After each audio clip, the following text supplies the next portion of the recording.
And welcome into the latest edition of Believe in Steelers, the first game preview episode of the 2025 season. Jared Bailey here with you. As always, we are presented by FanDuel, America's #1 sportsbook. And to preview Jets Steelers, I'm joined by the great Brian Becko of Pittsburgh Post-Gazette. It's good to see you, man. How are you? I'm doing great. Yeah, looking forward to the first game of the season. I mean, there's been so much speculation and anticipation about what this 2025 edition of the Steelers is going to look like. And even though I was out there most days in Latrobe for camp and been back at the Southside facility since, I'm still curious myself. Can we talk about how hot it was this summer at Latrobe and how ungodly that was? I talked to, let's just say, some people who have been around Steelers camp for basically their entire lives, and they thought that might have been the hottest ever. So, yeah, I don't think we were prisoners of the moment there. It was pretty disgusting, pretty sticky, and I guess I'm just glad that nobody, suffered from heat stroke or anything. And what doesn't kill you makes you stronger, I guess. Yeah, something like that. I know, I'm sure Mike Tomlin enjoyed it a lot. He always talks about oh yeah, we want it hot. He got his wish this past August in Latrobe. All right, well, the games are here. Steelers, Jets. Every narrative that can be talked about has been talked about to death since the schedule was released. So we'll focus a little bit more on the in-house stuff going on right now with Pittsburgh to start off. Obviously, Cam Hayward is dominating headlines since he began holding in at Latrobe. Returned to practice, didn't practice yesterday. That caused a lot of people to freak out initially, but it was revealed it's just a vet day off. Mike Tomlin says he expects him to play. Do you expect him to play? I do, but I think it was notable yesterday that he had that maintenance day or whatever, because while that's not uncommon during the season, I think it's a little bit more curious going into week one, especially when he hasn't practiced a ton. And I mean, TJ Watt was out there. Obviously he's got nearly as much continuity and stability in the Steelers scheme as Cam does. Makes more money than Cam does. Darius Slay, who's almost as old as Cam is, he was out there. Of course, he's new, so that's not apples to apples either. But I mean that caught my eye a little bit. But I would be shocked if Cam doesn't play. I mean, I think these are just sort of the things that you have to do to try to exert any leverage that you have. I mean, if he would have just gone on his not just football show at the beginning of the week and said, guys, don't worry, I'm playing, well, then you have zero leg to stand on, I guess, in these negotiations. So you have to at least keep up the facade of, I might do it. I might really do it, even though I don't think anybody in the organization really thinks he will either. If they put it this way, if they take care of him and meet him in the middle and compromise here, it'll be because of what they think of Cam as a player and as a human, rather than these, I don't know if antics is too strong of a word, but this power play that he's trying to make here. Yeah, I'm curious where you fall in terms of like the thought process behind it, because I've talked about it on a few different shows on TV and whatnot, and my thoughts have been the same, where it's 99 times out of 100, always like players get your money, millionaires over billionaires and everything like that. But he signed a contract extension a year ago, and if he didn't like the money on it, then he shouldn't have signed the contract if he was just going to come back to the table again and say, nope, pay me again. That's kind of where I lose like my siding with Cam here and kind of look at the Steelers and say, yeah, I'm kind of on your side here, because if he wanted different terms, if he wanted more money, then why did he sign the contract to begin with? That's kind of where I fall. Yeah, I guess the unknown there for me, and I haven't been able to suss this out, and I don't think Cam has really been too open about it either, is did he have an opportunity to include some incentives in that contract, or did the Steelers say, hey, we don't, as a matter of course, we don't really do that unless, I mean, they've done it with some quarterbacks over the years. Rodgers has some in this contract, I believe was reported. Mitch Trubisky had some, but those are often termed, not likely to be earned. Well, in Cam's case, if there would have been an all-pro incentive in there, then, hey, it would have been baked in and everyone could have been happy. I think there are two sides of it for sure. I don't think there's anything easy or simple about it. And there rarely is when it comes down to these business negotiations.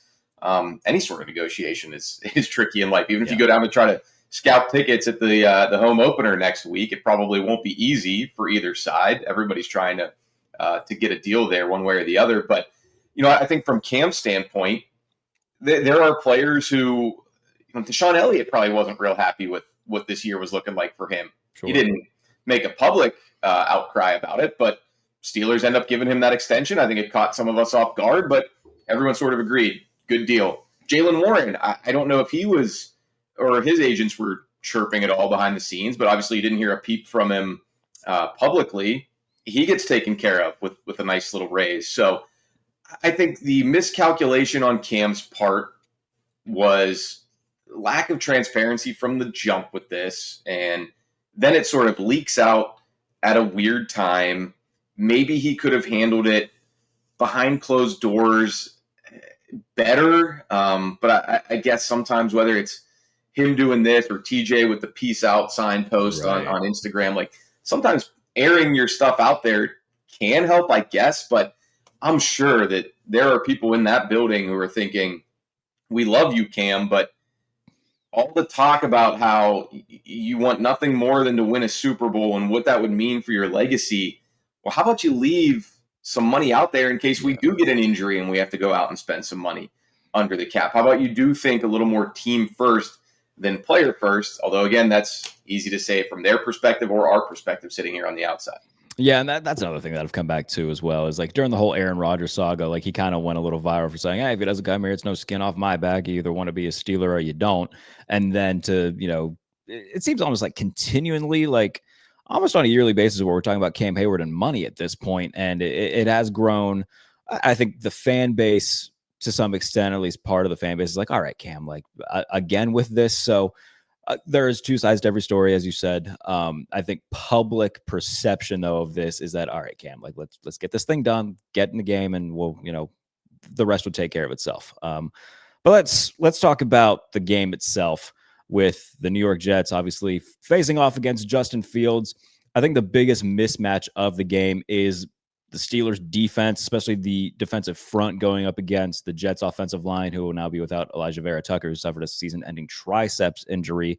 And when you're an offensive line going up against Watt, Benton, Hayward, Highsmith, Herbig, we assume Herbig will be out there. Obviously, he's been limited in practice. But point standing that the advantage that the Steelers have on the defensive line as well as in the secondary, because you look at what the Jets have weapon-wise, it's Garrett Wilson and Garrett Wilson. Like, there's not a whole lot there that scares you if you're the Steelers. I think that that's the biggest thing for me going into this game is, like, the Steelers could hold them to single-digit points. And I think the Jets are going to try to shorten the game because of that. And that might be their MO all season, but especially right out of the gate week one, where, this is the maiden voyage really for Aaron Glenn. It's the first time calling plays in this environment for Tanner Angstrand coming over as their offensive coordinator after being, the apprentice to Ben Johnson.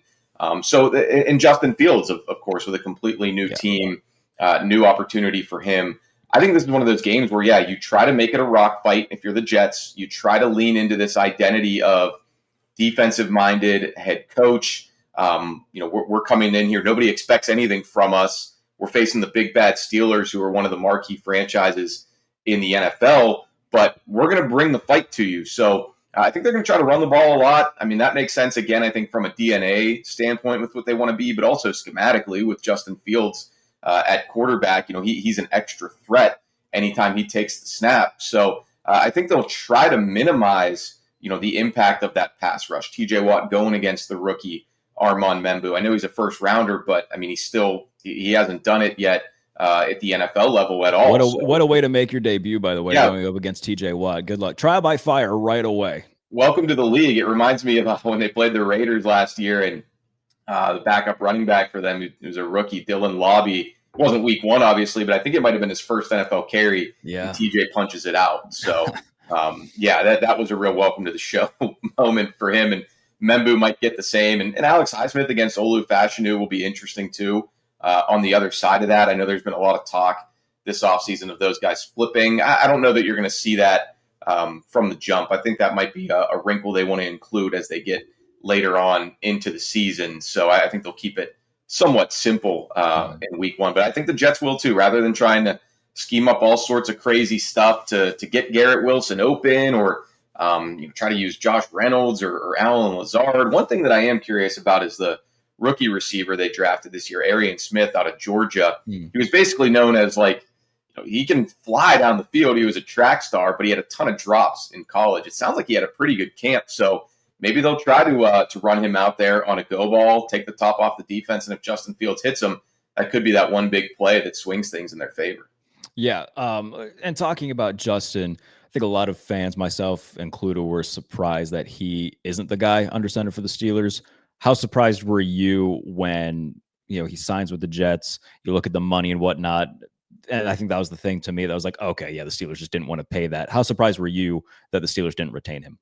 I was pretty surprised, and this time last year, or I guess I should say last offseason when they traded for him, I wasn't really one of the people clamoring for the Steelers to make that move. I kind of thought that Justin Fields' tenure in Chicago was so up and down that it didn't strike me as a slam dunk. But he won me over, really, in watching him up close and personal in training camp. And, I think a guy who looks like him, moves like him, probably wins a lot of people over when they see him firsthand and just the physical specimen that he is. Obviously, for him, it's about putting the rest of the package together to be an NFL caliber starting quarterback. I thought he was making strides in those first 6 games. I really did. I know it wasn't all smooth. Those 2 losses were bumpy. It was up and down, but I thought there was really something to work with there. I was surprised first when they pivoted away from him to Russ. I thought that they would try to come back to the well with Justin Fields so that it didn't feel like 2024 was a complete lost season, lost opportunity for the Steelers. Obviously, it didn't happen, and the Jets giving him the bag that they did was a major factor in that. It's really a fascinating role reversal here with the QBs on both sides. I mean, it's very clear that Aaron Rodgers feels some type of way about the Jets and especially the new regime there.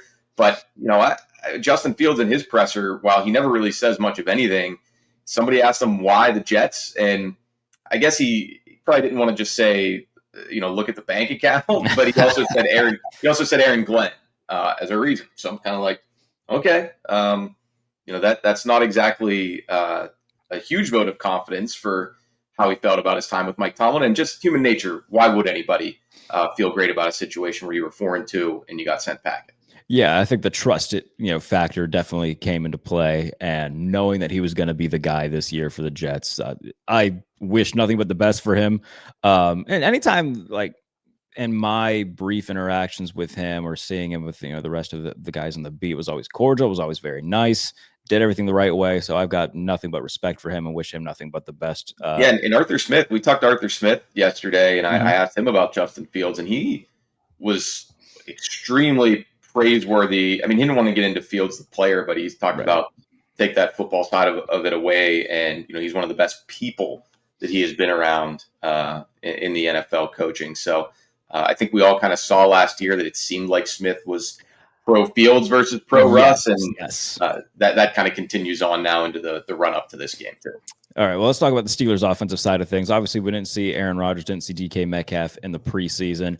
I was very on board with, okay, at least just give them like a couple series just so they're not going in completely dry. Dip your toe in the water and then get ready for week 1. They had the joint practices with Tampa Bay, so that kind of, eased it a little bit. But even so, I would have liked to see them get some live game action against another team. They don't do it. How do you think that's going to affect them week 1? Yeah, it's one of those kind of choose your own narrative debates that we always have this time of year. I mean, if you come out and he balls out and throws for 300 some yards, doesn't necessarily mean that it was the right move, but it works out. If he comes out and looks rusty and they start slow, it'll be easy to say, yeah, he should have played in the preseason, even if that's not necessarily why. I'm just looking at the numbers here to try to take a more statistical viewpoint on it. Since 2019, when Mike McCarthy left Green Bay, Matt LaFleur came in, Aaron Rodgers, he went from an old school coach to more of a new school guy. He no longer had to play in the preseason. Only one week 1 game since then has he thrown for more than 205 yards. Has he thrown for more than multiple touchdowns? Wow. Has his team scored 20 points? And that was in 2020. They absolutely lit up the Vikings right off the bat in that weird COVID-impacted season. It was probably one of the best games he's ever played, honestly, by the numbers. But all the other ones, 2019, 2021, 2022, obviously 2023, he went down with the torn Achilles. Right. He did play in the preseason that year when Robert Saleh came in, and it was kind of like, hey, putting my foot down, we got to see it. And then 2024 last year, I think they scored 19 points in a loss to the Niners. So he has been a slow starter.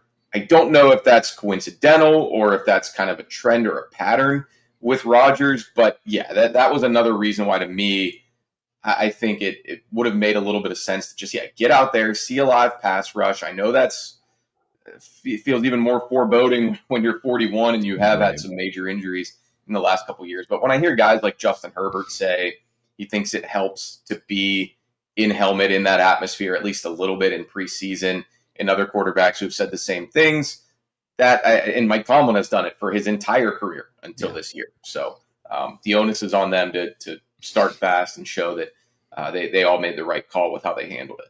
Yeah, I mean, even Ben in his final year was playing against Detroit in the preseason. So like Tom it's Brady in his final year, and he was yes, the only 6 months quarterback. after winning the Super Bowl, he's out there like, all right, let's get this August rep in against the Saints or whoever the hell they were playing in the preseason. So yeah, I found it a bit peculiar. Many people that have come on this show, whether it's Brian Balding or David Amashek, whoever, I think it's the overwhelming majority is like, yeah, he probably should have, but we'll see how it impacts his performance. Obviously, DK Metcalf, the other big star coming in, and will be directly, I don't want to say responsible, but him and Aaron Rodgers will feed off one another in terms of their success. Going up against Sauce Gardner, if you look at the previous two matchups DK has had against the Jets, one catch for 3 yards back in the 2022-23 season. Last year had 4 for 66, I believe. What are you expecting in that matchup between DK and Sauce Gardner? I would assume the Jets are probably going to have Sauce shadow him, Right. especially with the success he had against DK the last couple years, or the last couple times they played, I should say. But going back and watching some of that game last season, it wasn't travel coverage from Sauce. There were some plays where DJ Reed was the guy on Metcalf, and he did make some plays. Now there was one down the field where he got Sauce Gardner. So I mean, I think I want to see it. It'll be a heavyweight battle between two guys who are huge, have a ton of size, a ton of length, and are chippy, are feisty. And I think if I'm just looking at it objectively, without watching every single snap, I would say Sauce has kind of gotten the better of him in these first two matchups. But it's a fresh start for DK. He's saying he doesn't have anything to prove after the Seahawks pretty much said, we can go elsewhere and we don't want to pay you what you want here. And the Steelers said, we will.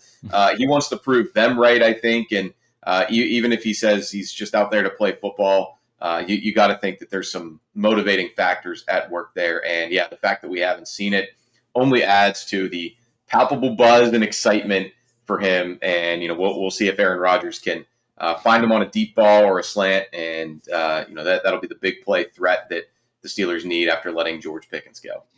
So if we're assuming that DK Metcalf obviously is going to be the number one target this game, who's the player that becomes the number two and has maybe a splash play to take a little bit of the load off of Metcalf against the Jets?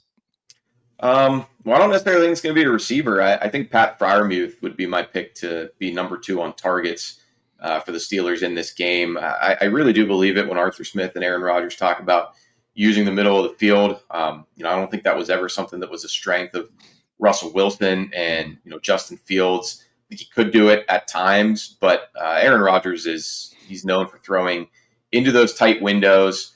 Even though he's been interception averse for so much of his career, I think he will test defenses there, and I think he should with the personnel that they have and the way that this team is constructed, being so reliant on high-level players at tight end. And I think that also is why the Steelers haven't been as panicked about the receiver position as some in the fan base, because there's going to be a lot of targets going around to Jonnu Smith, Pat Freiermuth, even Darnell Washington, even the running backs, Kenny Gainwell and Jalen Warren. So that's what I think that offense will look like that way.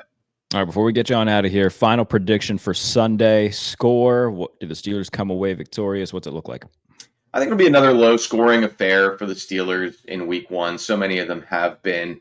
So many of them are around the NFL. I think the average point total for a team in the season opener is right around like 20.2 points. Last year was up a bit. There were some high-scoring games. But I'm going to go with the same winning total they had last year. I don't know if it'll be 6 Chris Boswell field goals again. God, I hope not from an entertainment viewing perspective. But I'll say Steelers 18, Jets 14. They barely cover, and they do just enough to hold off a team that is really more in transition and probably shouldn't beat a veteran-laden squad in week one, even though they are on the road. All right, and I'll give my prediction after the quick break. Brian, I know you got to get down to practice. Appreciate you giving us some time today. Be sure to check out all Brian's work over at the Pittsburgh Post-Gazette. Appreciate you, man. Have a good one. Yeah, no problem. You too. See ya. All right, everybody. We'll be right back after this word from ZipRecruiter. This episode of Believe in Steelers is brought to you by ZipRecruiter. Finding great candidates to hire can be very difficult. You get too many resumes and not enough candidates with the right skills or experience. But not with ZipRecruiter. ZipRecruiter finds amazing candidates for you and fast. And right now you can try it for free at ZipRecruiter.com/audio. ZipRecruiter's smart technology identifies top talent for your roles quickly.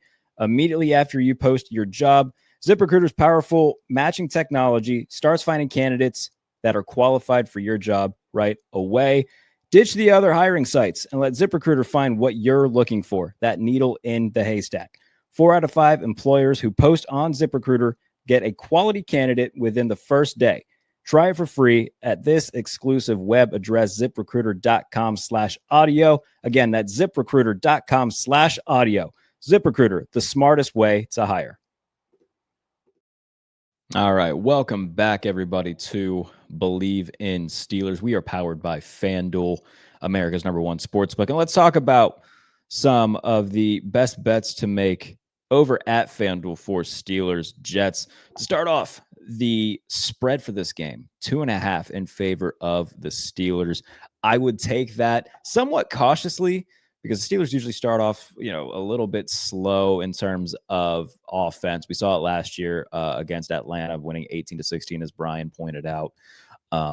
This is going to be a low-scoring game. The over-under has since gone down. It started off at 38.5. It is now at 37.5. So go and get that before it continues to drop. If you're looking for something to bet in this game, the under, absolutely hammer the under. I've already bet it. I got it when it was at 38.5. Definitely something to circle in terms of best bets, not just of this game, but maybe of the week for the NFL Week 1 slate is betting the Steelers and Jets under that number, 37.5. You look at just the newness of things with both teams, where the Jets, bringing in Justin Fields, Steelers bringing in Aaron Rodgers. Rodgers and DK haven't been on the field yet together in terms of live game action. So I do think going with the under here makes a lot of sense. Even at 37.5, I would still take it. If you take the under right now, it is -108 over at FanDuel. Touchdown scorers. If you're looking for, some good odds with that, Jonnu Smith has been a big focus for the Steelers this offseason, this training camp. You can get him at anytime touchdown +470. If you want to look elsewhere, if you believe in Caleb Johnson, +480. Roman Wilson, who had a big preseason, +500. But all these touchdown odds are, you'll make money if you bet it. None of them have minus odds. So Jaylen Warren anytime is +150. DK Metcalf anytime is +175. And if you want to bet on the other side for whatever reason, Justin Fields anytime touchdowns +230. That one feels pretty likely. We saw him do it in the preseason against Green Bay once they got into the red zone. We know what he's capable of with his legs. That might be something worth paying attention to in this game. Calvin Austin's +410. Obviously, he missed the entire preseason, missed a lot of camp with an injury, so I might stay away from that. But if you want to go player props specifically, passing yards for Aaron Rodgers, once you hit that 200 mark, it starts becoming a little bit attractive. It's -118 to go for 200. 225 is +162. So that number, as Brian pointed out, Aaron hasn't started off exactly like hot in these seasons over the last 5 or so years. So that might be one to stay away from. If you can find a sports book in terms of, let's see what Aaron Rodgers just base passing yards are in terms of his player props. Just to see what the base number is, because it might be worth taking the under, assuming that these offenses start off a little bit slow.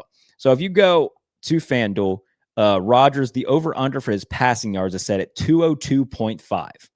So it might be worth taking the under, although the odds For the over. The money for the over, you would make more betting the over than you would the under. Over is minus 108, under is minus 122. So that's something to keep an eye on. Rushing wise, Jaylen Warren, his over under set at 54.5. That feels like a pretty safe one to hit. I think the Steelers' offensive line is going to be much better. A whole year of chemistry together with Zach Frazier, Mason McCormick, Isaac Samalo, and then obviously we'll see what Rodgers Jones looks on the left side. But during the preseason, looked tremendous, and that's a great sign for the Steelers' offensive line. As Rodgers Jones is a big X factor in them succeeding. But in terms of my official prediction, I've said it on just about every podcast, TV, radio that I've gone on over the last week or so. What will the final score be? I'm going to take the Steelers 16, the Jets 10, in a low scoring game that will feature a lot of punts, a lot of people getting very angry early on about some 3 and outs or some drives that might stall. And while I expect it to be a low scoring game, it's not one where you got to freak out though either. This is a good Jets defense that the Steelers are facing, and it's a good test right away.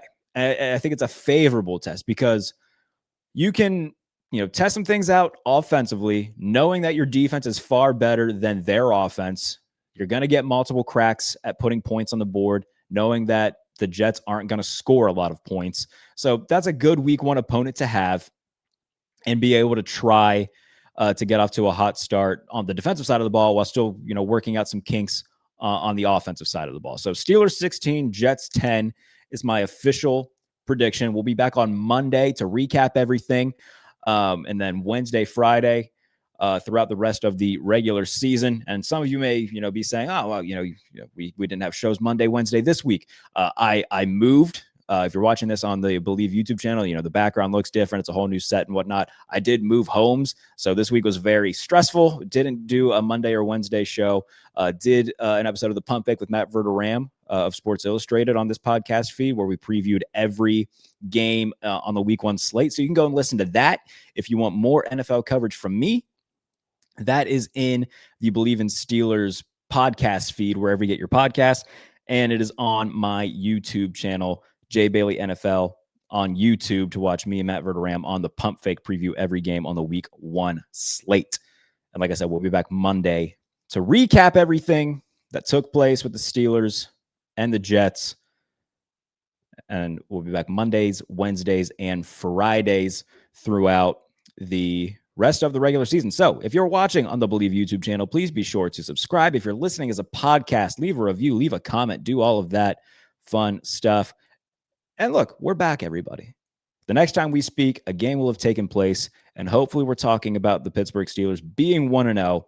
So until then, thank you guys so much for tuning in. Thank you so much for listening, and we will talk on Monday after week 1. See you then.